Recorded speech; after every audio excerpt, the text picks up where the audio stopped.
Испытано на себе.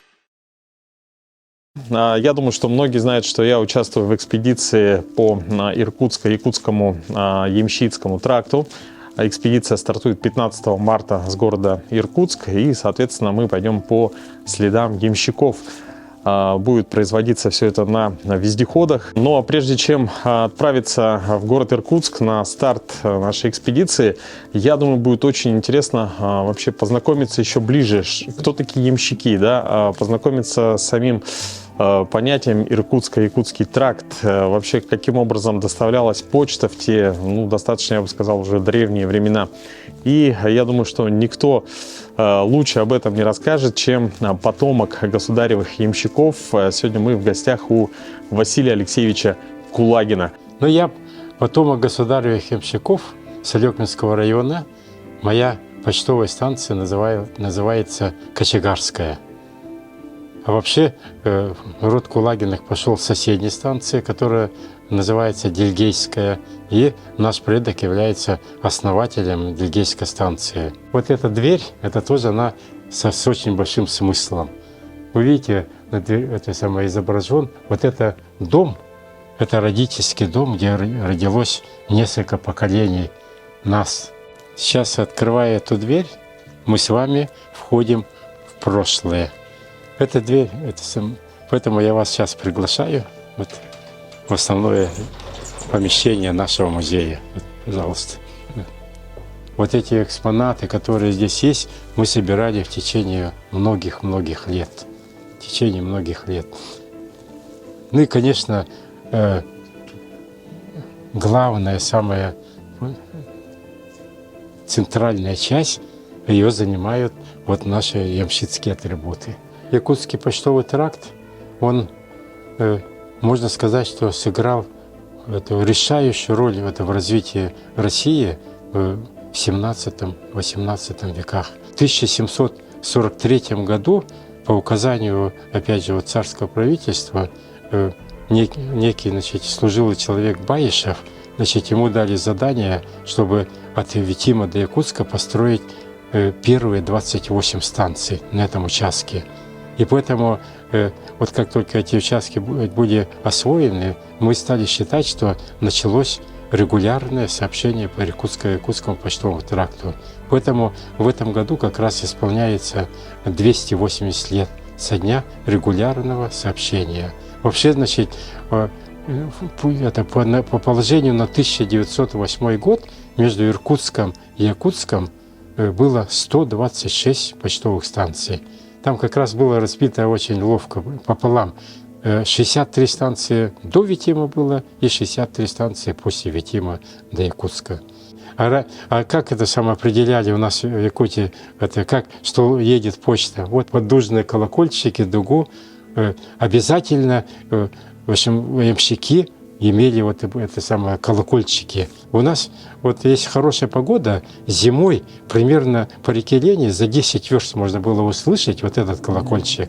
Колокольчики были разных размеров, начиная от таких больших, они 4 нуля обозначались, это колокольчики. Сейчас вот на этом, по-моему. Вот видите, там 4 ноля у него. Это 4 ноля это самые большие были, а самые маленькие были вот такого размера. И поэтому все колокольчики звенели по-разному. Вот сейчас я вам, видите, вот этот колокольчик, вот этот колокольчик, видите, совершенно другие звуки, другая. А вот самые знаменитые колокольчики, это были колокольчик Дар-Валдая. Вот видите, тут написано с серебром. Для того, чтобы звон колокольчика был особый, да, то туда добавляли серебро и говорили, что у него малиновый звон. Действительно, что-то есть такое. И, конечно, сама дуга тоже, на нее обязательно закреплялось 3 колокольчика. И послушайте, какой звук получается. Вот этот звук называли ямская гармонь. И действительно, можно сказать, и слух радовал, и ямщика радовал. И он, значит, это в его в этом трудном пути скрашивал его вот эти трудные будни. Ну и, конечно, вот еще, значит, была такая вещь, как бубенцы. Вот это бубенцы 19 века, это их на шею вешали, нашейные бубенцы. Но, правда, нашейные бубенцы одевали в основном по праздникам, когда там, допустим, свадьба, эти самые праздники там старинные, церковные и так далее. Ну, это тоже, видите, как звук какой красивый. И вот можно представить, допустим, если, скажем, звенит это, да, и звенит, одновременно звенят бубенцы, какой создает этот самый такой, ну, ауру, такую радостную атмосферу. Вот эта колодка, когда лошадь, чтобы далеко не ушла, когда ее выгуливаешь, там, чтобы она на ночь, допустим, выпустил, чтобы она далеко от дома не ушла, на ногу одевали вот такую колодку. Ну, и она, естественно, с этой колодкой не могла далеко уйти. Вот это бич, которым погоняли ямщики. Видите? Видите, его плели из сыромятной кожи, видите, это тоже определенным способом. Рукоятку украшали, чтобы она тоже радовала. Видите, это самое. Ящик, это настоящий ящик. Ну, это уже, конечно, советских времен, но он сделан по размерам и по подобию ямщицкого ящика, который возили наши предки. То есть этот ящик закреплялся сзади саней, это самое, и в нем ямщик возил все, что ему надо. Здесь это инструмент, который обязательно в дороге нужен ямщику. Вот это, когда лошадь зимой, она же вся обмерзает, на ней иней там образуется снег и так далее. И вот эта чесалка как раз вот это счесывать. А вот это молоток этот предназначен для того, чтобы тоже, ну, лошади все подкованы были обязательно, то есть это сам подкованы. И когда, значит, зимой на подкову там огромный ком такого снега, это самое, вот так налипает. И поэтому нужно было через какое-то время останавливаться и обязательно счищать это. И вот этот молоток как раз для этого служил. Но еще этот молоток такой служил для защиты. Он являлся, вот больше всего, значит, это самое, обычно вот это, кто пытался, допустим, что-нибудь там напасть на ямщика и так далее, они больше всего боялись вот этого молотка, потому что это отличная защита. Ну, это в советское время вот в таких мешках возили вот эту почту, видите, это почтовый, да? Это почтовый вот советского времени, это где-то 60-х годов. Ну, там ямщик возил с собой, как всегда, провиант возил, там чайничек, топор, как всегда, нужен. Ну и вот сейчас я покажу вот упряжь. Вот она. Вот это редкая старинная упряжь. Это самое. Раньше, значит, очень большое внимание уделяли красоте упряжи. И видите, вот эта упряжь вся вот в этих украшениях. А по праздникам, как правило, вот эти все, ну, это они сделаны из там, либо бронзы, латуни, или просто чистая медь, и поэтому по праздникам им продавали блестящий вид, особенно когда какие-то эти мероприятия интересные. Вот это вот старинная, вот эта упряжь сохранилась. Друзья, ну а сейчас мы попили очень вкусный чай, который был приготовлен в самоваре с очень вкусными пирожками. И Василий Алексеевич мне сказал, что есть одежда ямщиков. Именно вот в такой одежде ямщики, сидя на санях, курсировали между станциями и довозили почту. Но это достаточно теплый такой тулуп, соответственно, шапка кроличья, да? Не, почему? Ой. Собачья. Собачья шапка. Шапка собачья. Значит, тулуп, валенки. И вот интересный момент про кушак. По словам Василия Алексеевича, ну и это как бы исторические данные, ямщики никогда не завязывали их на узел. То есть они завязывали их таким образом, чтобы в случае, если вдруг сани проваливаются под лед, можно было очень быстро освободиться от тулупа. Так, я не видел, как Василий Алексеевич завязывал его, да, но За концы дерни. попробую снять, да? Как нужно? За концы?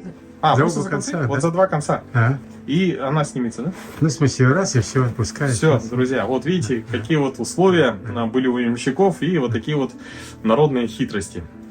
Ну что, впереди нас ждет вылет в город Иркутск и, соответственно, старт экспедиции уже состоится 15 марта. Испытано на себе.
Друзья, ну что, я в Иркутске. Мы сейчас находимся на мосту через реку Ангара.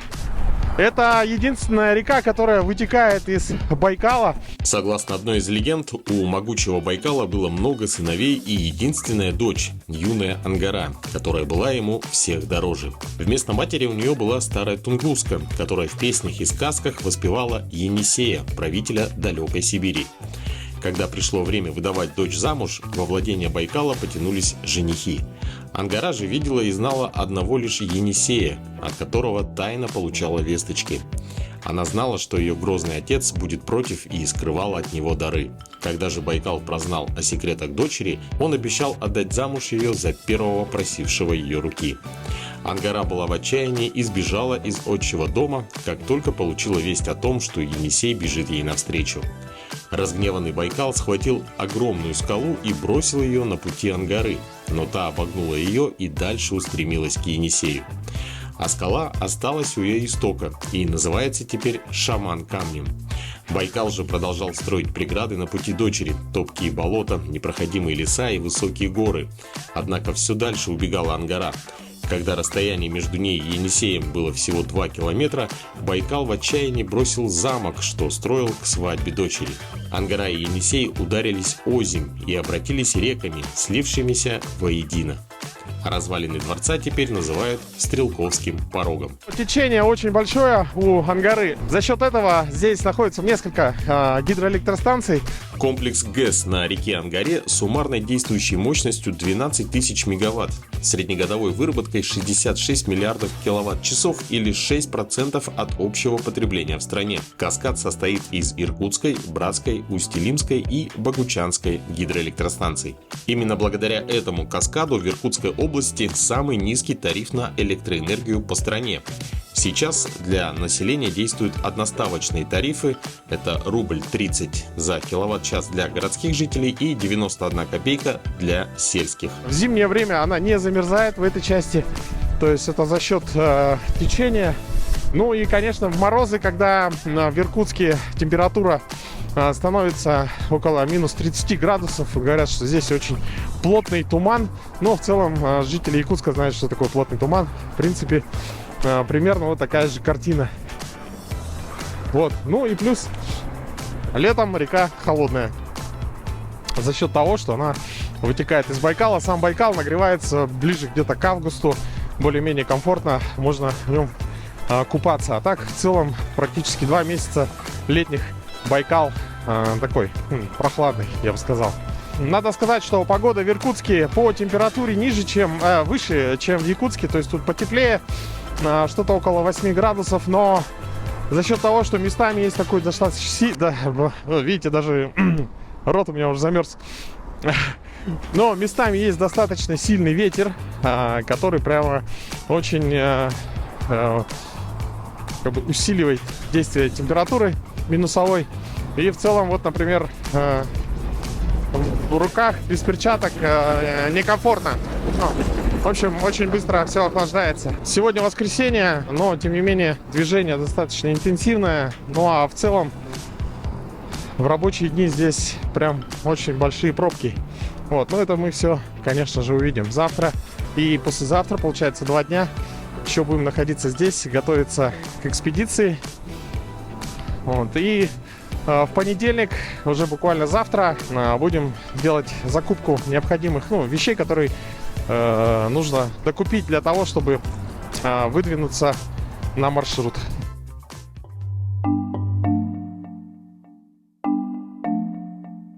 Утро вторника ознаменовалось сильным снегопадом и ветром. Снег достаточно быстро закончился, но результатом стала сильная гололедица на дорогах города, которая значительно ухудшила дорожную обстановку и в том числе привела к столкновению целых 10 машин.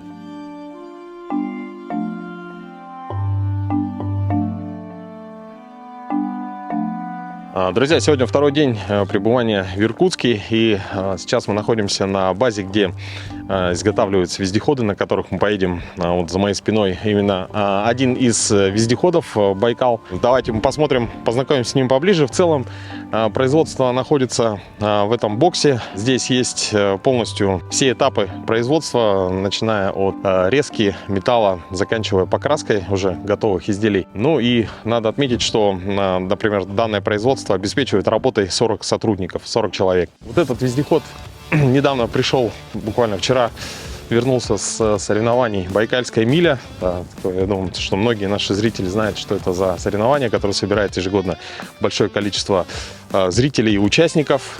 И есть возможность вот так вот на прицепе пока заглянуть в его устройство. Соответственно, вездеход имеет переломную раму. Вот этот узел позволяет управлять вездеходом. У него нет привычной рулевой части на переднем мосту. Вот, и за счет движения рамы он поворачивает. Также тормозит благодаря вот этому тормозу дисковому. И подобный тормоз находится чуть выше, но он включается, когда вездеход идет по воде, то есть когда не нужно, чтобы рама ходила, гуляла, имела свободный ход. Что касается подвески, то здесь установлены волговские мосты, задний мост, и такой же задний мост находится впереди. Как бы это странно ни звучало, но тем не менее здесь мы видим рессорную подвеску, а впереди просто жесткая подвеска, прикрепленная сразу к раме. Вот, часть этой конструкции проходит, соответственно, к нему крепится мост. И амортизация происходит за счет больших колес. До кабины тут не достать. Кабину мы еще посмотрим, в ней проведем очень большое время. Кабина накрыта тентом и, соответственно, есть каркас. Бензобак на 40 литров. Это бак для отопителя салона. Сухой фен установлен как в Кунге, так и в кабине. Сердцем вездехода является двигатель от Toyota 1NZ, 1,5-литровый, контрактный, с пробегом до 100 тысяч километров. И, как видим, также родная коробка автомат. И привода, получается, уходят на задние и передние мосты. Далее по плану мы выехали в город для закупки необходимых вещей. Навигатор, бензопила, ящики и многое-многое другое. Ведь никогда не знаешь, что может пригодиться в пути, но лучше пусть эта вещь пролежит грузом, чем ее не окажется под рукой в нужный момент. Когда мы вернулись на базу, у меня появилась возможность прокатиться на вездеходе по полигону. Пройду участок, чтобы понимание было, и вторая половина уже будет, сам сядешь, посмотришь.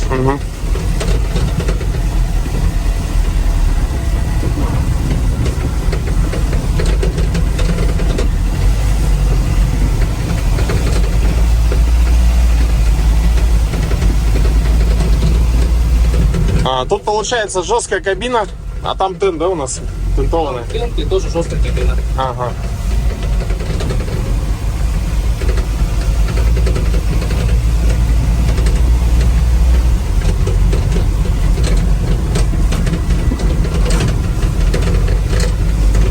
Я думаю, состояние зимников вот примерно вот такое и будет, да? Я вот не скажу даже. Ну, это слишком такая, ну, А, ну вот это жестко, да, вот это. слишком медленно едем. Там, говорят, можно ехать 30-35. Ага. Стоит.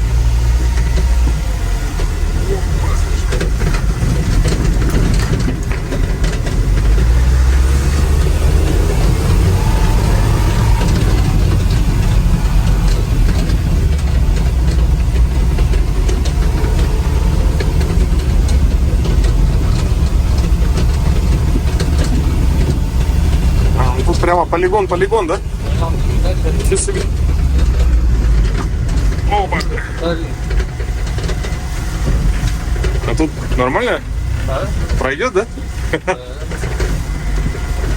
Наверное. Ничего себе. Ну и как?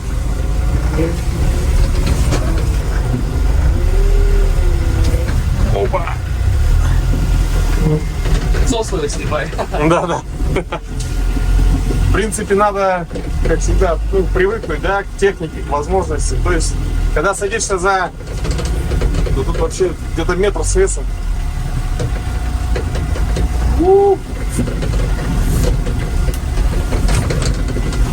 И тогда уже как бы приходит понимание. Вот, смотрите, тоже где-то около метра. Таких дорог, ну, как правило, есть критики особо. Бывает в техногенных участках. Такое, так? Ну да. В органической ситуации маловероятно.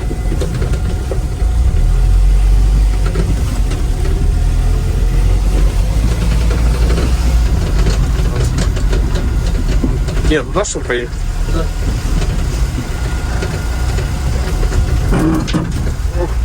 Тормоза работают, да? Надо было со стороны поснимать. Да, успею.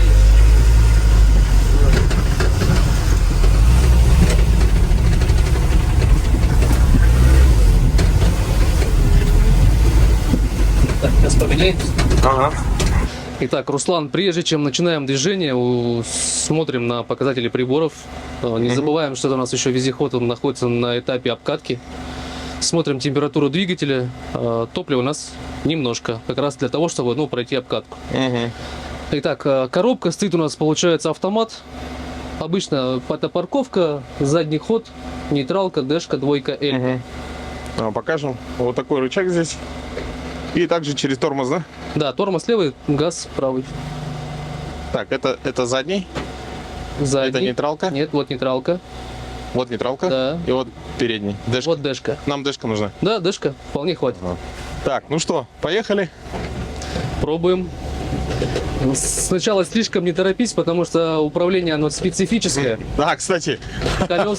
Колес здесь нет, здесь поворачивает полностью рама. Надо, да, кстати, привыкнуть, потому что, да, ощущения немного другие.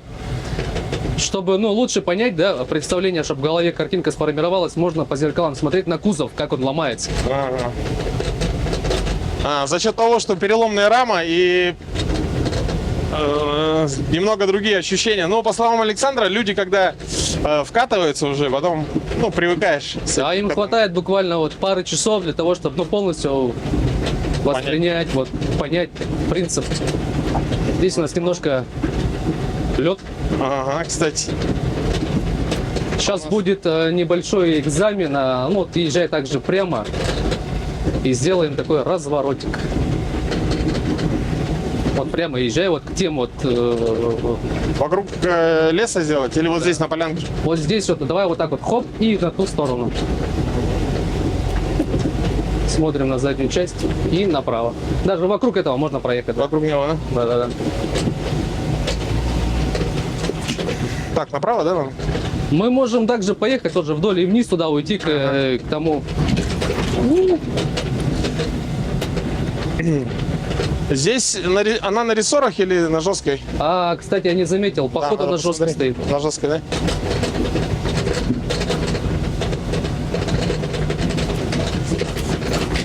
Так, давай вот ровно по колее проедем, прямо как ехал тот вездеход. Вот так вот, да? Ага. Получается, что я сижу практически в середине кузова. Так. если я правильно понимаю. Нет, мы сидим ровно по бокам. Ну вот, допустим, вот эта сама вот Середина вот между нами. колеса, вот, да, проходит вот здесь вот. Получается, здесь колесо проходит, там колесо проходит. Мы сидим, ну, полноценно, как УАЗики. Так, теперь наверх направо. Нет, мы туда поедем А, дальше. да? Слушай, ну у вас тут вообще такой большой полигон для испытаний. Прямо около производства, да? Да?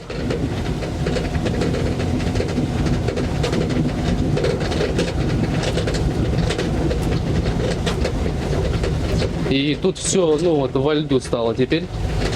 Понятное дело, все у нас тает.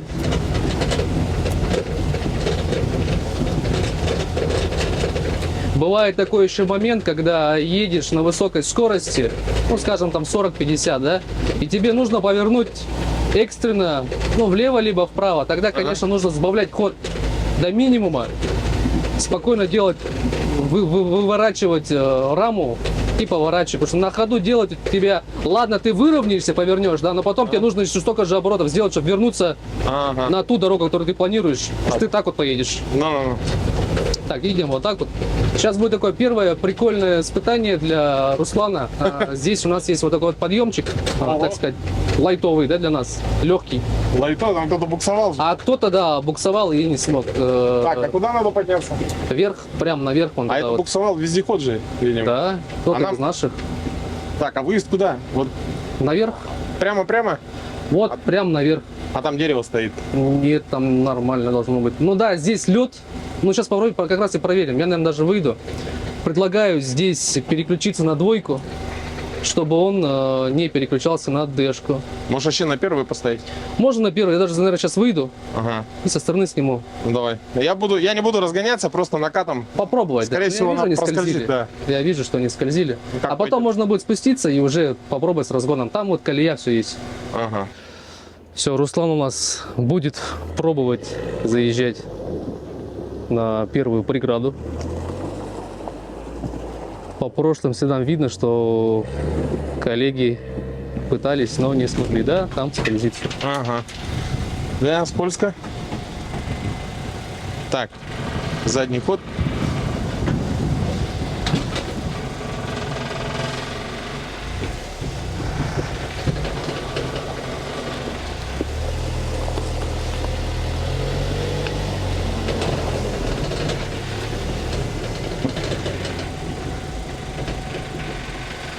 А сейчас предлагаю... Предлагаю на двоечке уже с разгончиком проехать прям. Ну, Слушай, ну я что для первого раза прямо это. а давай я покажу тебе, как. Ну давай, пример. давай, лучше ты покажи-ка. Сейчас Александр поднимется.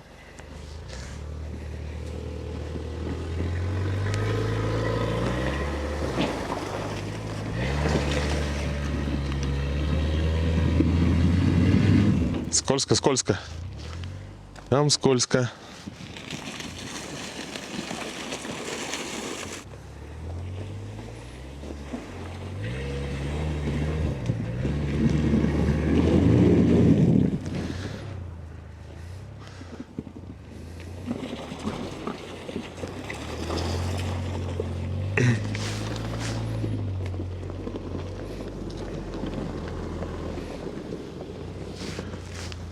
Ну что, здесь у нас сочетание, ну тут конкретный лед.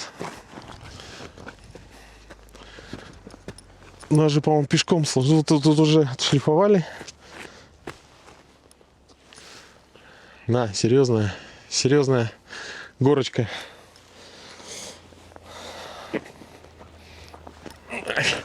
Ой. Но это вообще считается одна из самых легких горок. Самая мощная, наверное, вот она горка у нас. по сути, да? Самая такая, ну, вот, Ну, в целом, убийственная. ну я вот здесь даже вот ты где, ну, на самом старте, там сразу лед. Прям конкретно. Да, ну, вот бывает, да, погода не такая, везде лед. Вот там внизу везде лед. Самая мощная горка у нас, вот она. Вот это. 45 градусов составляет. Ага. 44-45, и вот по ней тоже забираемся. Заезжай, да? Он очень идет уверенно. Ну, сейчас поедем вот по этой дороге. Потом прыгаем за руль И поедем так вот вверх. Ну там, Там тоже у него такой тоже подъем есть. нормальный, да? Не, это уже, ну, может быть, да, здесь давай опять этот. скользко будет. А вот там, смотри, там бугор, он его проходит, да, мост? Вон там, да, проходит. Нормально. Так, давай попробуем. Мы можем так поехать.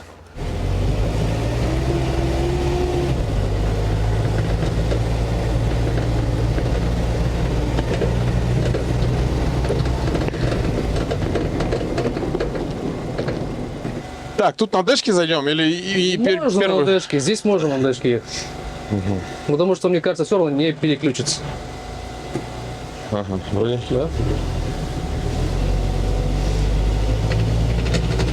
Так, ну такая горочка-то, я бы даже сказал. Ну тут лед, да, видишь? Лёд. Здравствуй. Но видно по следам, что ребята забирались. Заехали, ага. А тут уже. Ну, ребята профессионалы, которые ты имеешь в виду. С разгончика, думаю, залетим. Так. Да, везде побежало все. Абсолютно все во льду. Прямо тут каток. Так, ну попробуем по бровке, может. Так, а дальше надо попасть в эту, да, часть. А да? ты как-никак все равно сможешь проехать там, ну, без проблем. По-любому, да? Да. Ладно.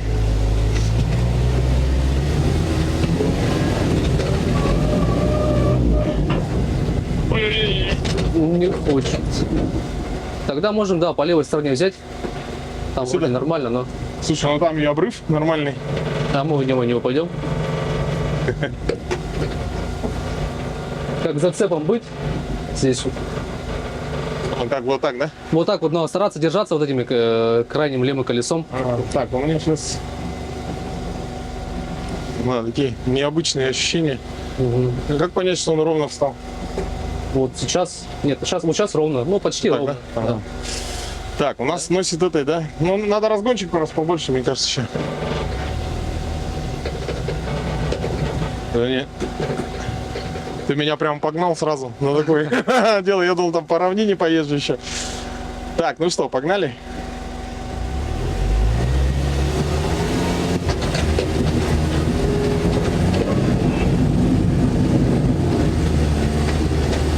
Ой, почему так? Правильно, Да? да? Обалдеть. Да ну. Я, в общем, я не понимаю пока эту рулежку. В общем, кажется, когда рулишь, и вопрос такой, почему она как бы не идет сюда. То есть, а на самом деле как-то надо понять, как она заруливает. То есть по радиусу она идет. Немножко необычно. Почему? Ну, люди почему-то говорят, что работает оно с опозданием. Да, Те, кто вот. садится в первый раз, Вот. говорят, что оно работает с Я опозданием. же сейчас ехал, выруливаю руль, а он продолжает идти туда немного, да, как бы, и потом только начал поворачивать. Мгм. То есть он как бы проходит свою все равно дорогу. Круто, круто. А потом со временем уже поймешь, что это, ну, так на самом деле не происходит. Все это как в этом, ну, в голове. Но надо сказать, что вот когда проходишь такие участки, потом уже вот, ну, как бы основная уже как-то уже не так страшно. Направо. Обычная дорога. Так, вот сюда? Можно сюда, но тогда здесь придется нам ехать налево, прямо вот сейчас налево. Куда налево? Вот сюда налево. Вот сюда? Да? А это что, тоже дорога? Нет. А тут не это, строя мусора нет там, что валяется. Ну, проверим. Вот теперь, смотри, нужно выравнивать. У тебя корпус теперь задний, вот Ага. смотрит в ту сторону. Так, а вот это ровно, да, стоит? Вот сейчас ровно, да. Так, сейчас вот сюда надо, да, въехать. Да. Ну, вот это... Направо сейчас? Направо.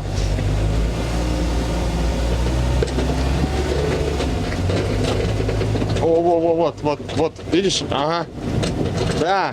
В общем, сейчас немного понял. То есть на машине я бы зарулил так же, как сейчас, но на машине она бы уже пошла налево. А тут я только начинаю рулить, а она все равно еще продолжает идти как бы по радиусу.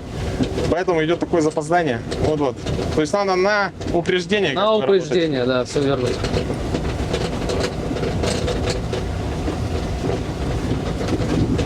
Можно было типа вешек поставить. Сейчас вот попробую вокруг этого кустика въехать. Давай. Давай с правой стороны, потому что там потом поднимемся сюда наверх. Как справа? Вот так объехать? Да, вот так. А, вот елочку, да? Ну, попробуй яблочко объехать.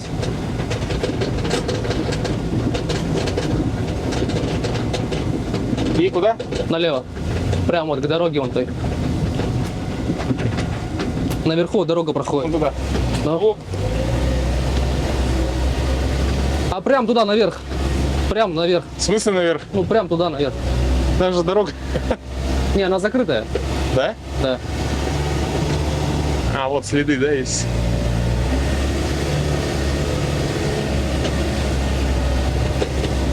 Ну, в смысле, вот это вот в эту стенку она зайдет? Да. Первую не надо? Потихоньку. Потихоньку. Даже вообще же, может, ты сбоку снимешь? Ну, ради бога. Что, потому что из кабины непонятно.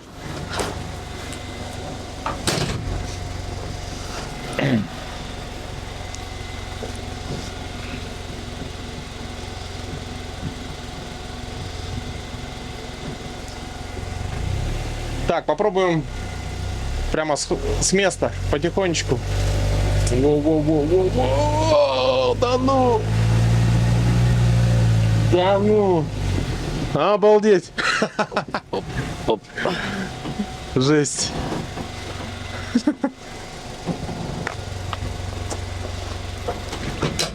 Легко? Да, сейчас был момент, когда я видел только небо. Да. Поехали дальше туда. Так, едем прямо, да? Да, едем прямо, где остановка, мы, получается, тоже переезжаем дорогу. И едем на обратный маршрут.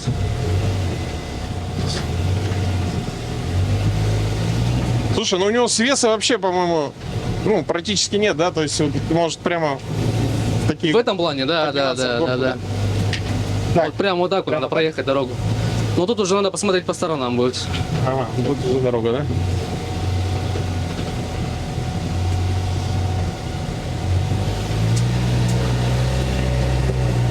Так, и куда выезжать-то нам? Туда? А, просто прям. Да. Так, налево, направо никого нет. Да. Проедет, да? Да.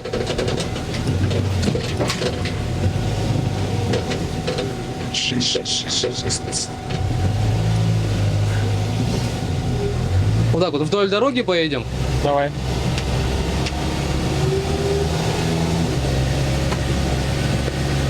А тут еще фишка, да. Бывает, что люди пытаются быстрее руль крутить, чтобы вывернуть, но у него есть определенная скорость поворота, выше которой ты физически не Потому сможешь. что он гидравлический, да? Да. А, Поэтому лучше поворачивать не спеша и на маленькой скорости. То есть торопиться нету смысла. Нету смысла вообще. За счет гидравлики он просто в меру своих возможностей Да, как бы да, толкает со своей скоростью. Сколько-то же кубических Прогоняет. да, сантиметров он может прогонять в секунду. И вот Ну. выше стараться уже не стоит. Как же это называется у тракторов? Гидрообъемное рулевое управление, да? Если Да, я не ошибаюсь. Да. И Ну поэтому иногда руль вроде, ну, вот сам позиционируется вроде ровно, ну, когда прямо идешь, а иногда может как бы...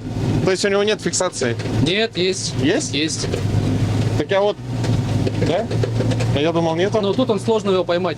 Вот давай по следам вернемся на базу. Сейчас Только направо, сам- да? Да, здесь уже направо. Так, ну-ка. Сейчас как раз со стороны Отработаем покажем, поворот.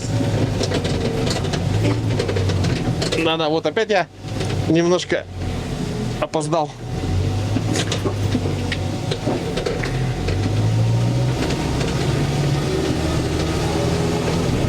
Слушай, ну эта техника, ну, как и все, в принципе, вездеходы, да, они как бы предназначены, чтобы ездить просто по направлениям. Тут то же самое. Но здесь стоит иметь в виду, что вездеход это как рабочая лошадка. Это как Ну да. не как мини, лесной грузовичок, Ну да. не для комфорта. Сейчас, поедешь по моим же следам, я сейчас со стороны тебя запишу. Ты сейчас выходишь, да? О, круто. Так, ну что, продолжаем испытывать вездеход Байкал.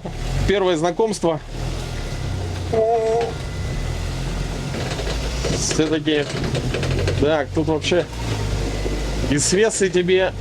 Но, как говорится, переломка, она и предназначена для того, чтобы сцепление с почвой, с поверхностью было как бы как можно больше постоянным. Так. Поедем-ка туда. Что-то страшновато сюда ехать. Я думаю, что вам сейчас видно, как играет подвеска. То есть она, несмотря на то, что здесь, скорее всего, не рессоры стоят, но это мы еще посмотрим, да? А, соответственно, жестко прикреплены колеса через мост к раме вездехода. Но, тем не менее, как видите, как это говорится, ход подвески достаточно большой. Напомню, что он на 30 градусов играет рама. Фу. Обалдеть.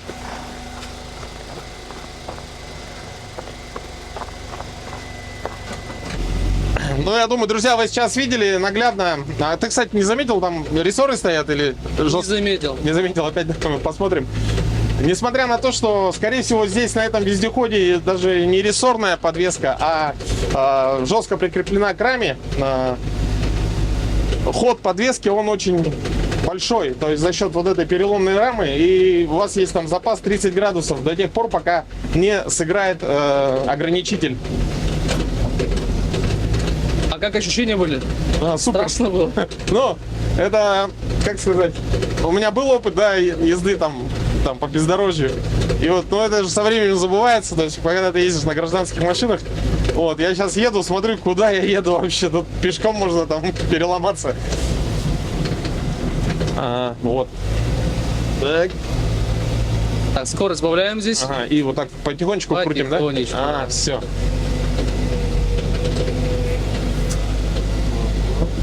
И вот сейчас тоже заранее, да? Крутим. Это как представь перед собой линию, да, повороты руля у тебя вот так вот меняют траекторию. Ага. И он остается неизменным. Вот ты руль отпустишь, он так и остается. Да? Да. Он не возвращается. Он не возвращается. Не возвращается. Он всегда будет ехать так. Конечно, много можно и сделать вездеход покомфортнее, да, чтобы было все тут, все в обогревах, все в печках, но Ну, тут тоже удорожание. печка дует в ноги, Но в салоне жарко. это все будет удорожение. Тут даже есть форточка. Так.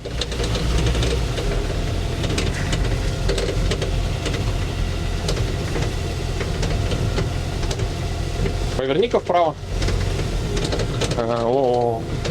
Потом влево. Или тебе надо было туда? Нравится? Слушай, ну, радиус поворота неплохой, да? У него хороший радиус. 6 метров, что такое было. Аккуратно.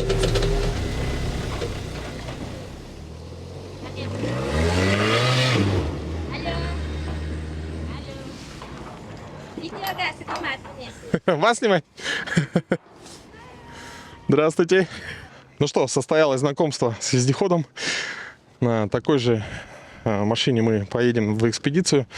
Завтра у нас еще один день подготовки. И уже в среду будет старт в 9 утра от здания почты города Иркутска. Вот.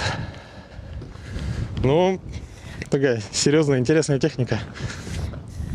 По крайней мере, по проходимости, ну, очень хорошие характеристики. Испытано на себе.